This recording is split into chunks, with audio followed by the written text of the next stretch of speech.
Jay here of Stretford, Paddock. That's Joe Smith. And this is a video looking at one of the issues that Manchester United have got at the minute is this sort of role in the team, this sort of number 10 winger hybrid sort of position that Ruben Amorim likes to use. And we seem to have a lack of options there. We've got some good players there, Amad Diallo, Bruno Fernandes, but it is a position where we could do with a few more options. And according to lots of transfer rumours that we're reading and hearing, United are in the market for that type of player, for a player who is kind of a sort of a 10 or a winger who can operate in either of those positions. So we thought we'd have a look at a few of the options that Ruben Amorim could be looking at that we have been linked with. Get involved in the chat in the comments and let us know what you think about all of them, any of them. We're going to start with one we know quite well. Bryan Mbeumo had this rumour the other day on the news, and I sort of spoke about it through gritted teeth because I was thinking, is this gonna really happen? Are Brentford gonna let Mbeumo go? But it is a rumour that hasn't gone away, and it does seem like he's that kind of player that Manchester United and Ruben Amorim could be looking at. It does feel like that maybe, and I do say maybe, a deal could be done.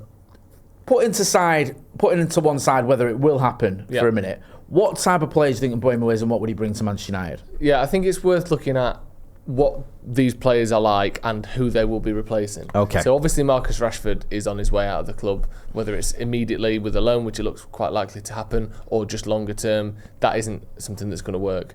Another player that seems to have lost a little bit of direction in the team is Alejandro Garnacho. And again, there's not been as many rumours about him leaving, although there have been some links to Napoli. But it does feel as though Amorim doesn't quite fancy him the way Ten Hag did, for instance, who relied on him every single week last season. So it does look like we're trying to find a slightly different profile in those areas than just the traditional wingers that Garnacho and Rashford are. I think that's why Amad's worked so well. He always had that potential to play as a number 10. Obviously, he can do wing back as well. But his work rate and his passing and ability to bring others into the team has been such a crucial reason why he's been like one of Amorim's star men. So looking at Mbeumo, the first thing that stands out with him, of course, is his goals. 13 goals already in the Premier League this season. Fantastic, phenomenal return. Puts him in the top 9% of attackers in the top 5 leagues in terms of goals per 90, which is brilliant. And I think let's focus on the positives first, because I think there are slightly more negatives than you would initially think with Bryan Mbeumo, even though he's such an impressive player for Brentford. He's someone that, in terms of his output as a creator, isn't particularly great. He's not making a ton of assists week in, week out, and season out. He's more of a I like to get the ball and score myself kind of guy, which is almost more in line with Garnacho and Rashford. He's probably the closest to them in terms of what you're looking at. But I do think he has got a bit better technique on the ball. He does protect the ball better than Rashford and Garnacho. And in terms of defensive work, even though, no offence to Rashford and Garnacho, his numbers aren't particularly great in terms of his tackles, winning the ball back in the opposition third, dribblers tackled, that kind of thing. They are still markedly better than Rashford and Garnacho. Like, both of them in the last 365 days, Rashford in particular, just have woeful defensive numbers. I think if you're playing in that number 10 role, you're expected to tuck in, you're expected to track men through midfield, you're expected to press high and win the ball back. Look at Amad, the way he's won the ball back sort of a handful of times in the last, basically since Amorim got there, that's led directly to goals. You know, Bruno Fernandes has been doing that basically since he arrived at Man United, even if he hasn't had the direct sort of request to do so. Rashford and Garnacho don't do that. And I think you need players, and we'll look at the stats and the attributes of these guys as we go through, who can do that. It is Mbeumo's weakest area, though. Like, you look at his tackles, he's in the bottom 38% of tackles, bottom 40% for tackles won, and that goes all over the pitch as well, sort of in his own area, in the middle third and in the final third. He's not someone that puts up phenomenal numbers, and this is compared to other attackers, not just players in general. Amad Diallo and Anthony, for instance, two players who have exceptional defensive numbers. Now, look at Anthony and Amad as a contrast. Anthony's got great defensive numbers, he don't get in the team. It's not enough. So obviously, if Bryan Mbeumo can score 13 Premier League goals every 22 matches like he has for Brentford, it doesn't matter exactly what he does defensively, or it matters less than if he's someone that's only doing the defensive work. But he does have better numbers than the likes of Rashford and Garnacho, and he's just technically a very sound player. He's 25 years old as well, so he's got that balance of experience and youth on his side. Like we were saying before, he looks like he's about 30. I know, we were chatting about him before when you said he's 25. He's one of those players that if you'd have said that he's 33, I would have believed you. Yeah. No disrespect to the lad. And he was like, oh no, he played in Spain for like 12 years before he joined Brentford. He was 29 when he got there. You wouldn't be shocked. But no, he's 25, he's a young guy. But he just seems to be coming into his own in terms of goal scoring. Now, I do have a couple of words of warning with Mbeumo. And again, he's only 25, so we take all these numbers with a pinch of salt, and he may well improve, and he does seem to be improving. He's only ever had one top-flight double-digits goal-scoring season, and that's this year. Okay. So whilst that is still very impressive, 13 goals already this season, that's excellent. Last year, I think he got 9. It was 8 before that. Like, he's very much in that, like, just under 10 goals arena, but he's not been someone that's been hugely prolific his whole career. He seems to be entering a new level, which is very exciting. But when you talk about consistency, he's not been a free-flowing scorer his whole life. And when you pair that as well with the fact that, and again, I know a lot of people don't like XG, but if you just use it as a way to analyse how good a chance people get or how many chances people get, he's massively overperforming on his XG. Right, I think he's got 13 goals from about 7 XG, which means that, you know, if we extrapolate that over his whole career, that will probably even out that at most times he would be getting 7 goals off of that, if you get what I mean. Yeah. Because up until now, in his Premier League career, he's performed to his XG almost exactly. And this season, he's going way above it. So maybe you could argue that the number of goals he's getting from the number of chances he's having is slightly inflated, which could be a concern. But on the other hand, you could say he's clearly a very good finisher if he can put those numbers up. His shots per game worries me slightly as well. Go on. Because it's only in the sort of 1.3, 1.5 ballpark. When you compare that to someone like Garnacho, who's taking sort of 3, 4 and 5 shots per game depending on different competitions. I know he can be wasteful, and Garnacho can shoot at times when you think, why are you even hitting it from there? But I do worry with Mbeumo in Manchester United's team. Will he get enough shots to replicate the numbers that he's currently putting out? That's my only concern. But other than that, I think he's a very good player. And when you watch him, and we've played against Brentford that have slapped us up a few times in recent seasons, he's clearly a good player, isn't he? Yeah, he is a good player. I think the main question around Mbeumo is, can we get him? I think that's the one. It does feel like it would be a difficult transfer to get over the line. I've been impressed with him for a little while now. I remember when Ivan Toney got his ban, it was Mbeumo who kind of stepped up on it. He was weighing in with some important goals for Brentford. And obviously, you know, Brentford are a team that at one point it was all just about survival, wasn't it, for them? And he's become a little bit more than that. Obviously, Thomas Frank doing a good job there, and Mbeumo being one of the players that's helped them sort of become a stable Premier League team. So there's a lot to like about him, but there are some question marks, which I get. Let's move on then to a player that, you know, we know quite a lot about, Bryan Mbeumo. Yes. This is a player that even his name was some discussion before. It's Dorgeles, and it was like this thing where some people call him Dorgeles Nene, others are calling him Nene Dorgeles. Listen, for the sake of argument, it's Dorgeles. What can you tell us about him? Because this is a player that has seemed to have popped up in quite a few stories recently, linking him with Manchester United. And again, he's a player that can operate in that sort of role, in that space we're talking about. Yeah, obviously, it's not someone I've watched a whole lot of. He plays for RB Salzburg. He's, again, a winger, sort of 10 hybrid, can do a bit of both. He's 22 years old. I believe he's Malian. In terms of output, he's decent. He's got 4 goals, 5 assists in 14 appearances this season, which is, you know, very good. Yeah, it sounds. Not necessarily sort of stand out, who is this kid stuff, but it's consistent. It's good stuff. I watched a lot of videos about him. I've read a decent number of kind of articles and scouting reports on him in the last 48 hours since we started being linked with him. And it seems as though he's a competent dribbler. He's someone that can use both feet, but he is right-footed. He likes to play on that left-hand side, and looks like a good player. He's slightly, from what I've seen, there was like a compilation. It was like his last 70 or last 50 dribbling attempts. So like, it's a bit more of it's not just his best bits, it's just the last X number of things he's done. Yeah. He does, to me, sometimes look as though his decision-making is a little bit questionable. You know, that Garnacho stuff of like, you've gone past a man now keep the ball. Yeah. Or Højlund does it as well, where he'll get a touch and then he'll fight his man off, and then he'll want 3 more touches before he passes it. Yeah. You think, you've done the bit, just get rid. So sometimes he'll go past someone and he'll go, yeah, I've gone past this guy, I'm going to go past him again, and he'll end up losing the ball. And I think he needs to kind of smoothen out some of those creases a little bit. But in terms of his natural ability, you can just see the way he holds the ball, controls the ball. the balance he has in his body as well. He's a very exciting player. And John Shin did a video on our Instagram recently that talked about the connection between him and Sekou Kone, who we signed in the summer. Yep. Both of them came through at the same youth team in Mali. And the other connection to Manchester United is Christopher Vivell, who is this kind of interim transfer guy who looks as though he's going to be getting a permanent role, used to work for RB Salzburg. Right. And Jesse Marsh, who was the former manager at RB Salzburg, obviously went on to manage Leeds and other teams as well, talked about how good Christopher Vivell is at this kind of youth recruitment, and specifically seemingly players from Africa, which is and obviously it's such a huge continent. It's like saying, players from the Northern Hemisphere, but it is, so it's slightly kind of, I think Africa gets used as a catch-all term for, a place that isn't looked at very often in terms of football. But I don't think it's a coincidence that Sekou Kone has come in. Now we're linked with Dorgeles Nene as well, and Christopher Vivell seems to be taking a stronger role in our recruitment. That suggests to me that this link is probably genuine. Whether it happens or not is a completely different matter. But there's a lot of things that line up, and then obviously the link's been reported by relatively reliable people. He's an exciting player. My only issue with him is he's not that young. I know 22.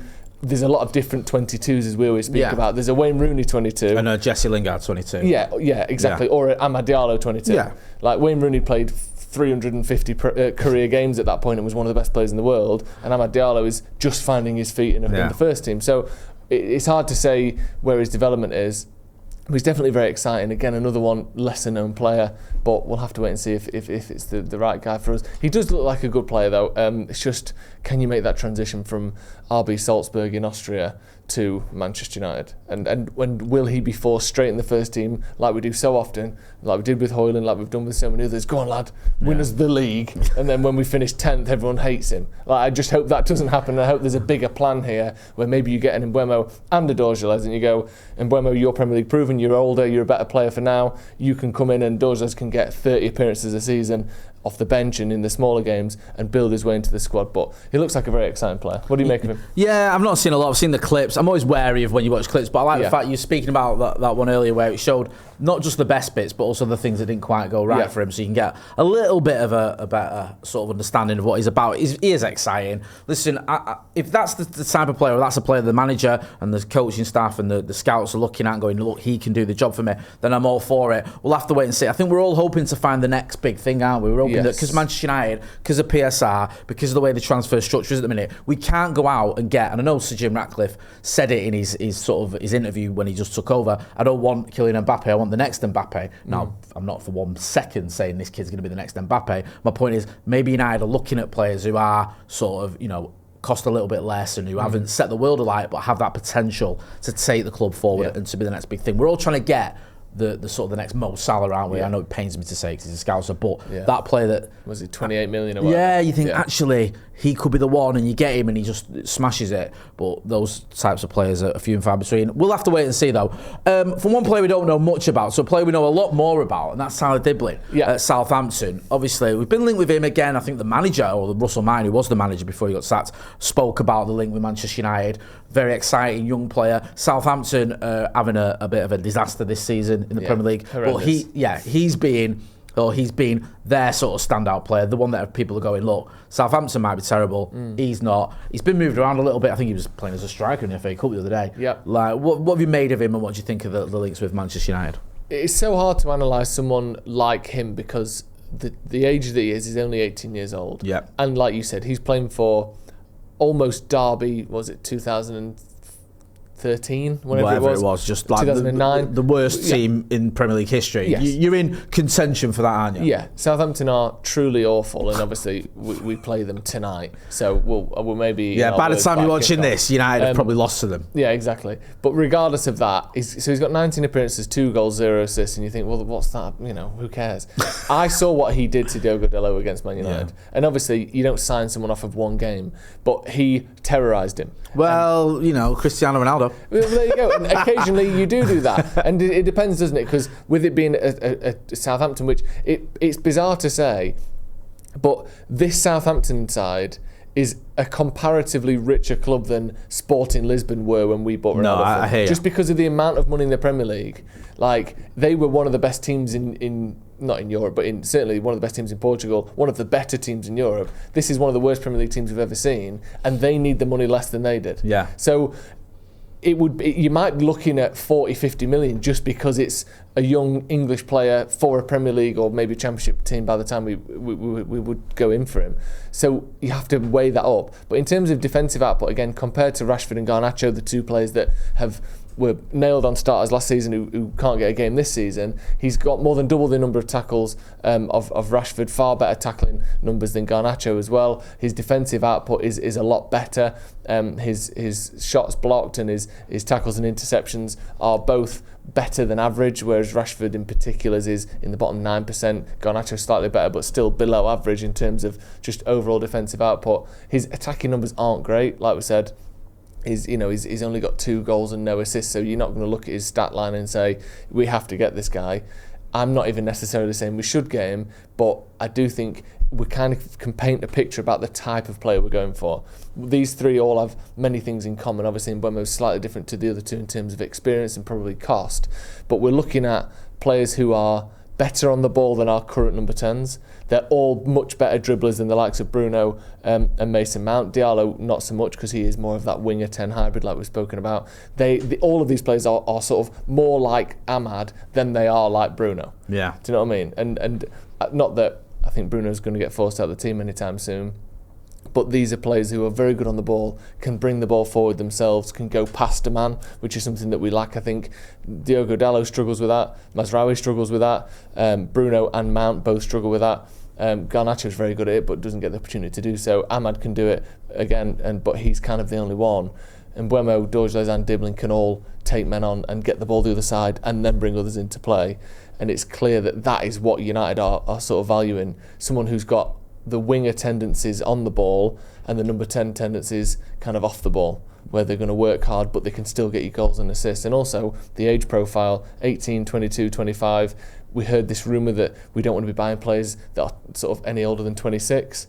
I don't know if that's true or if it's just a sort of soft rule, but it does appear that maybe whether that's because of the price tag thing, because of the potential thing, because of what Rangnick spoke about in the past of you want players who are fighting and hungry to prove themselves rather than players like Casemiro who know how good they are, they've got this legendary status and what have they got left to prove.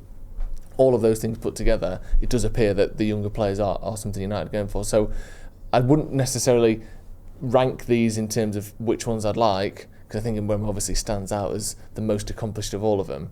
But I think we can learn a lot of what United seem to want based on the profiles of these three. Yeah, no, definitely. I mean, look, they're all exciting players that I think you'd be happy, wouldn't you? If United went out and signed any of them, you wouldn't be going, why the hell have we bought him? Yeah. There's obviously, a certain level there with them. It would be interesting to see if we end up with any of them. Can you see it happening? Is the one that stands out? I know you said you wouldn't like to say who you prefer. Dorgeles is the one that I feel like is most likely, just because there is that link with Christopher Vivell working. I don't know if he brought him in, but I know he worked at Salzburg. He obviously has this connection to that club, and he will probably be the cheapest. Yeah.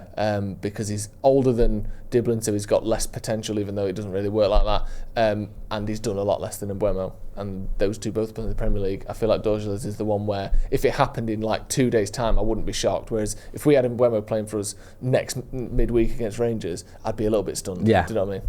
What do you reckon? Yeah, I kind of agree with what you said. I think that whilst you didn't, you said you wouldn't like to say which one you prefer. I've not seen loads of them. I've been watching clips and reading up people who have watched them, and I've got a few through my family of Southampton fans who've been raving about Tyler Dibling. I think they'd all be positive signings, to be honest with you. It would be great, just, I don't know, maybe it's just me being a bit basic as I always am, just to get someone like Tyler Dibling, who's a teenager, who's already sort of, impressing people in the Premier League. And you think if you could get him, an 18-year-old coming into Manchester United who's sort of managed to stand out at Southampton, that'd be great. But saying that, I mean, Mbeumo would be a good signing anyway. They'd all be good signings, wouldn't they? I think, to be honest with you, it's one of those. In an area that, even in terms of quality, obviously in terms of quality we're lacking, but just in terms of numbers, with Mason Mount's injury record, the fact that Rashford's in exile, Garnacho is kind of in and out of the team, you've only really got Bruno, Ahmad, Anthony fit in those areas, and Garnacho obviously as well. So you've got 4 people for 2 positions one of which the manager doesn't seem to fancy, and Anthony, who's, again, the manager doesn't seem to fancy. If Amad or Bruno get injured, we're desperate. Like, we need someone. It's a great point, because you know when people always talk about like the 99 team, you had 4 strikers, you had Sheringham, Solskjaer, Cole and York. Yeah. And oh well, we used to have 4 strikers. It doesn't make sense anymore because you only have 1 striker playing. Yeah. We used to have 2 up front all the time, so you needed 4. And now this is like that. There's the situation with the 2 10s. You've got 2 10s, so you need 4 really. You need to have backup. You need to rotate. You need to, because players do get injured. I know Bruno's the exception there, but you do need to have other options. So ideally, you would want to have at least 4 players that you can turn to. Whereas, like you said at the minute, Manchester United we've got, well, realistically, 2 who we can rely on. Bruno and Amad are the 2. Yeah, and then the rest are all flawed, whether that's fitness or form. They're not really a great option, and that's not going to work for this manager, and he's backing. So hopefully we can buy all 3. Thank you, Joe. Always a pleasure. Love that. Don't forget as well, you can go and check Joe out on Sloppy Joe's podcast. And if you're watching this before the Southampton game, you can watch him on the watch along as well. So make sure you are hitting like, share, and subscribe. That's been Joe Smith. I've been Jay Moy. This has been a look at maybe Manchester United's next number 10. Thanks for watching.